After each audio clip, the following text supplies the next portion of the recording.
Man. So, smoke break is over. Mask up. Be back. Make sure your hands are washed, people. No time, you on. Let's go. Part two.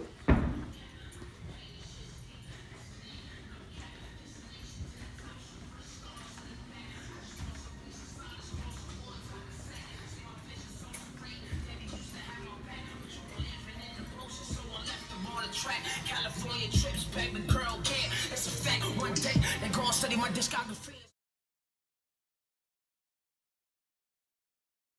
Is there something that this situation kind of pushed you to keep doing, like, some aside from this new character, this new alter ego of yours, is what I want to call it, because everyone knows that, some of you know, Lucy Lou is just one of my alter egos, but for those that are really close to me, just know Major J. And with this whole thing, we're finding ourselves, we're discovering new things, either within ourselves or the relationships we've had with other people. So is there something right now that you feel like you really discovered, and then what you're doing past this whole situation, what you have planned or what you foresee? Yeah, I'd say that something definitely happened, you know what I'm saying? Like, you go through trials and tribulations in life, and there's a lot of things that are, unturned coins with people. You'll meet somebody and you'll have something going great with that person. Right. And then they'll meet another person, they'll tell you something that they don't like about that person, and that'll change. So I just think that my story has been uncharacterized and unwritten properly.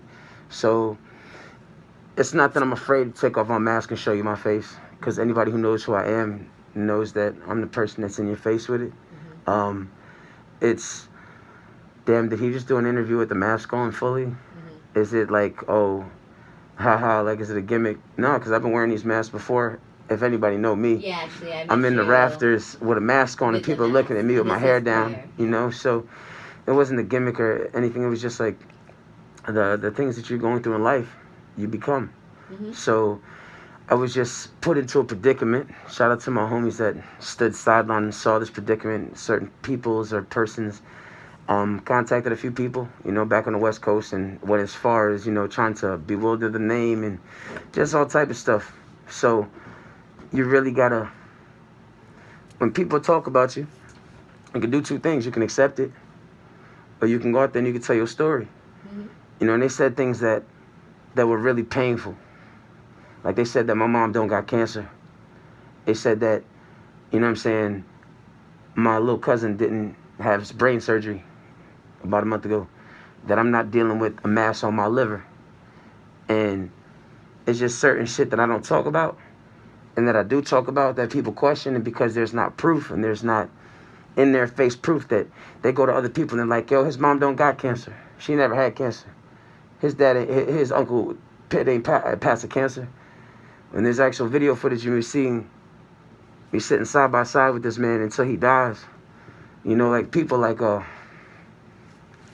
I guess they'll talk about you. I just want to make sure that this camera's on. Yeah. I just want to make sure that they know I'm coming, because there was a lot of things said at the start of my career where I was trying to chase something. And there's a lot of people that said that they were behind me.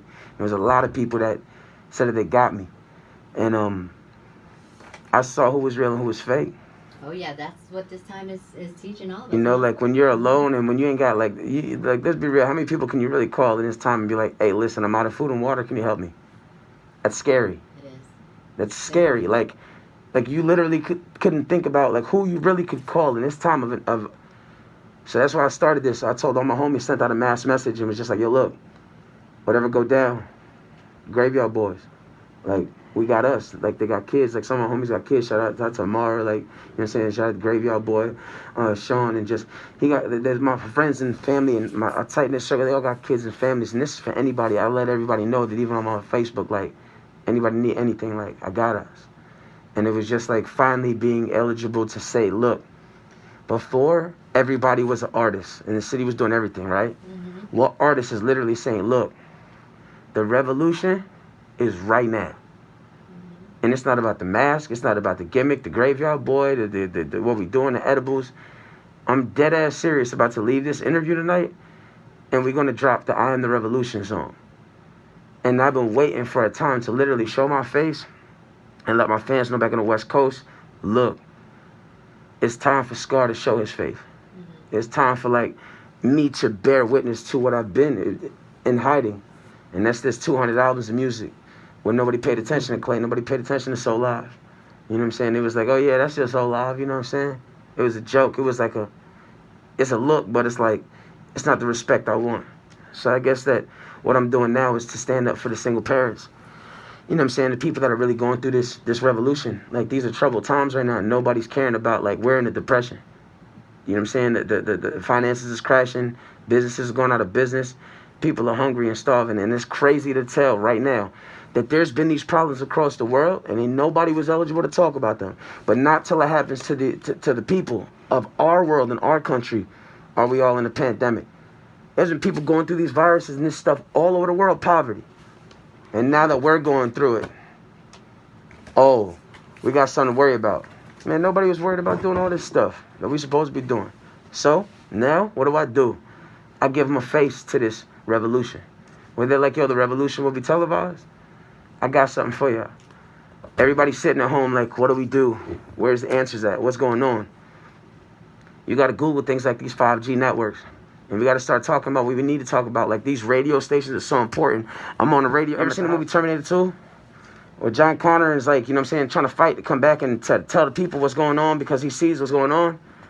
Well, let's just put in the predicament. And let's say if anybody was following what I was doing, that I've been telling the people what's going on for the longest time. And y'all guys been asleep. All these damn cameras, y'all guys been asleep. And now this shit like right at our doorstep. And we like, oh my God, what do we do? Well, I went to LA. I was out there campaigning in the streets with the people running behind me, like with the picket signs, going to the government building, like, yo, what's up with these towers? What's up with these things that's going on in the world? And everybody was like, yo, Live, you crazy, bro. What you wearing these masks for? You crazy. Scxar. I got something for you. Real. Make sure these are so. Sorry. Everybody thought it was a game, man. Forward. No, I. You know what I mean? Like, for real. Try to get you, on here and tell you what my hopes are. But I need to really focus on what am I doing tomorrow? What are we eating tomorrow? You know, what am I making to make it last for the next couple of weeks, or what? You know what I'm saying? How am I going to make this X amount of dollars last us until, God forbid, something does crash this economy and we really are at some crazy martial law. I think people need to. I think that the reason why that stigma is so huge, and I say that because there's so many people that are alone, families. There's no conglomerate of like families anymore. How like we used to be able to go to our friend's house, sit down with like, you know, like groups of family would go sit down with groups of family, like spend together. That don't happen no more. Nah. They've made it, and listen to this. Listen to what they told us. What's it called? Social distancing. Social distancing. Think about that. Think about the words, right? That's not just a hashtag. That's something that they're gonna implement. Well, the sad part is that they want to do that, but then you're still allowing this whole social networking to be out, and so either way, this information is definitely, they gave us the internet for a reason. But what happens is when you give information to an intellect, we dive further. So let's be real, and let's make sure we do this social distancing. But let's be real with each other. What are they doing? You walk into the store now, right? Before it was racism, right? Sexism. There was those stigmas, so you had those. Now we walk in the store and everybody's sick. Everybody got it. What did they just do to us? Divided they conquer. Ain't nobody sticking together no more. So that's why everybody's so scared. Because if something does happen, everybody knows that they're on their own and they can't call a person up and be like, hey, look, I need 30 days of food and water. They're going to be like, what? Which is why I'm sitting and teaching my kids how to fend for themselves and do all that, instead of having them sit on the internet and listen and read to all the stigma, whatever it is. You are like, you're like you said, you try to set an example for your daughter and for the rest of the young community or old. So you have seconds, hours, or maybe days. Maybe you might have years still. But in that time, focusing it on showing her just to keep on moving, which is what Yeah. you're doing. You know, pushing to make this Scxar character just shine because he's been It's had crazy. it for so long. You know, so that's what that's what you're focusing. It's what and that's it's the what great she thing. drew. Mm-hmm. Like, I knew that after seeing that drawing, I was talking to you about that book. You know, she understood like everything, Mm-hmm. like not just, you know, a little piece of it. She understood the storyline, the relationship, the honor in just the music and the design of it. So, literally started bringing her in the booth, and like she makes music now, but you know she does different things. She does drawings, so it's like you will inspire a child's mind with what you put in front of them. But what we have to realize as parents, we have to step back for a minute and watch what they pick up. Which is again. And 9 times out of 10, you know, they're gonna pick up the internet, okay, If you or allow them, a phone. Yeah. So check this out. So what I did was, I told her, you have an hour on the internet, right? What you do is you give them whatever time they have on the internet. You got an hour, but give them a task. I made it on a point to Amelia for us to watch every single, and God is my witness, she'll tell you to this day. I made it a point for Amelia to, when she started off with the internet, to watch every single episode of National Geographics, from front to back, their entire catalog that they had. And you know, one of her things that she wants to do is become, you know, something that has to do with animals. So it's like, well, what they gave us, they can use it to blind us. But if you allow that, that's what you said, that's what will happen. But if you find the strengths in your child and you avenue them to those strengths, like if your child loves to do sports and you avenue them to figure out how to get a scholarship when they go to school for sports, or you just utilize the internet rather as a tool to teach than a tool to sheep, if that makes sense. That is you know, as far as touching base with your single parenting, right now I'm going through the process of co-parenting, so that's very foreign to me. However, I have been a single parent before. Prior to my husband, my first daughter, I had her when I was 20, and I was a single mom for a very long time. And even though I had boyfriends or long-term boyfriends too, I mean 5-6 years, I still considered myself a single parent because I really was in and day out 24/7. I'm talking about single straight. Like separate, you know. There was S&M, baby. But so I understand completely, like where you are and where your struggles are, that. where your successes are, because it is in our children.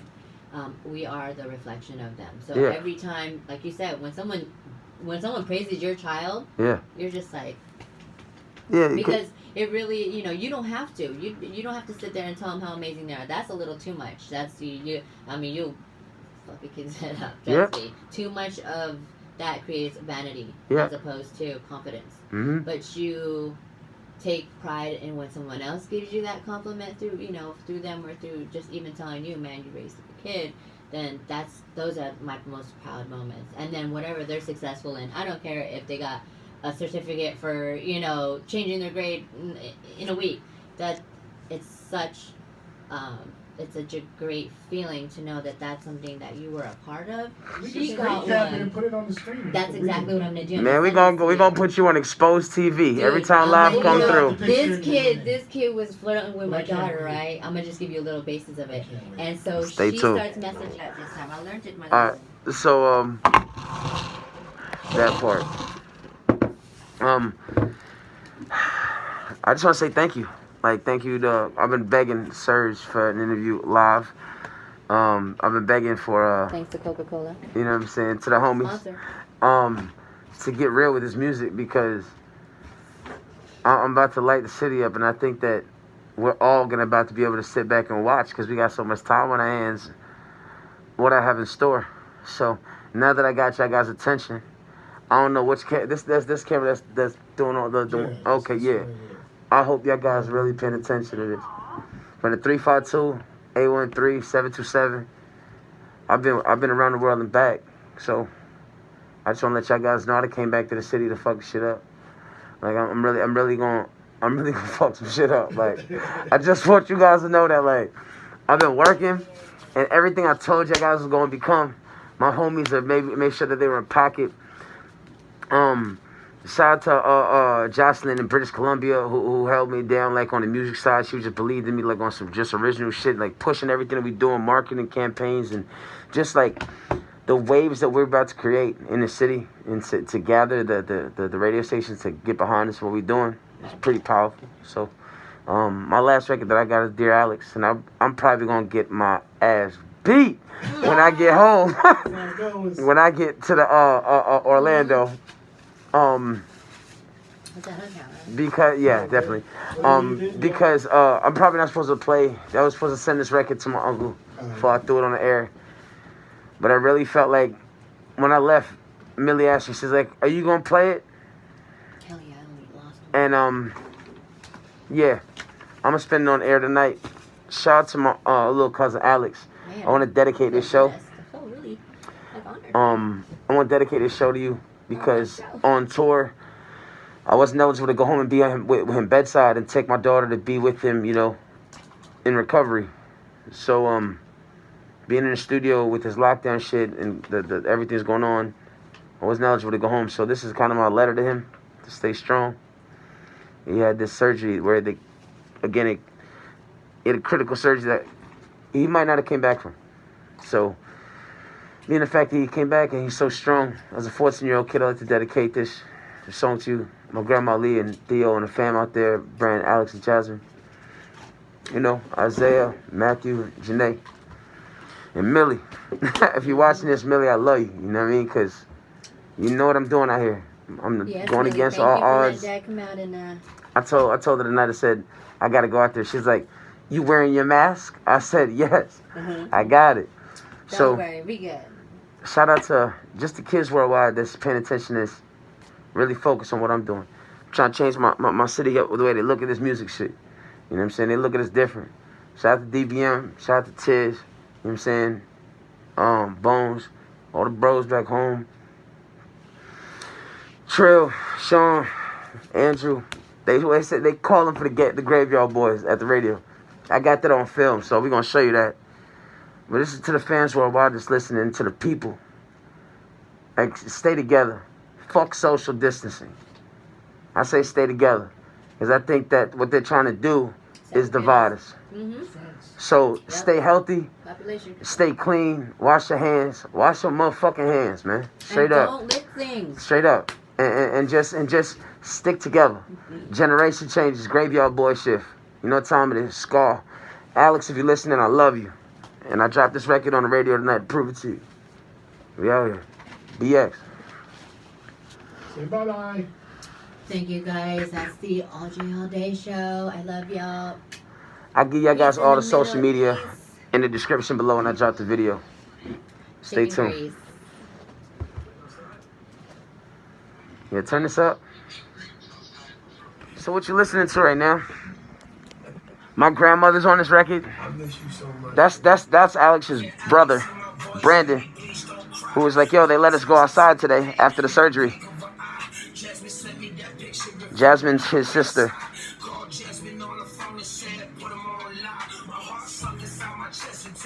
So Theo, you might kill me for this one, but it's live. We live. I love you. Had a conversation with God, screaming, keep Alex alive. I don't want to take away from Theo or just make Brandon cry. I bow my head and told Fally, keep my angel alive. I love you, Alex. I know some girls that need direction.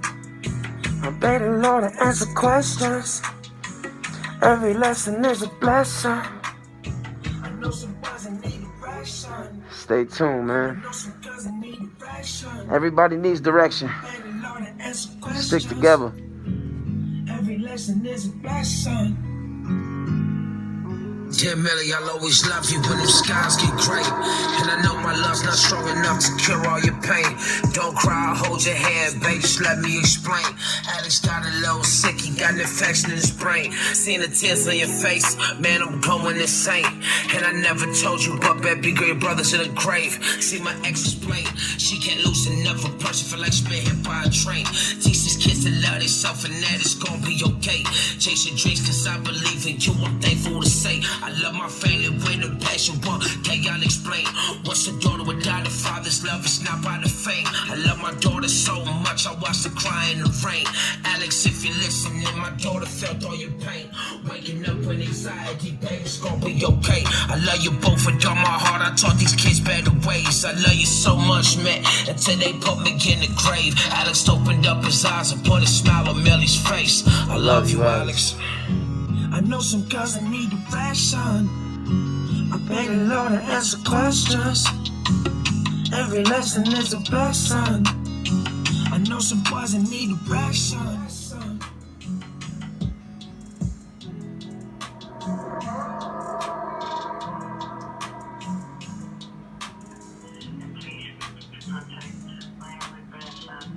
It's my grandma. Grandma, you on the radio? You probably gonna beat my fucking ass. You put headphones on. So in order to, like, you know what I'm saying, like, getting back in the spirits, like,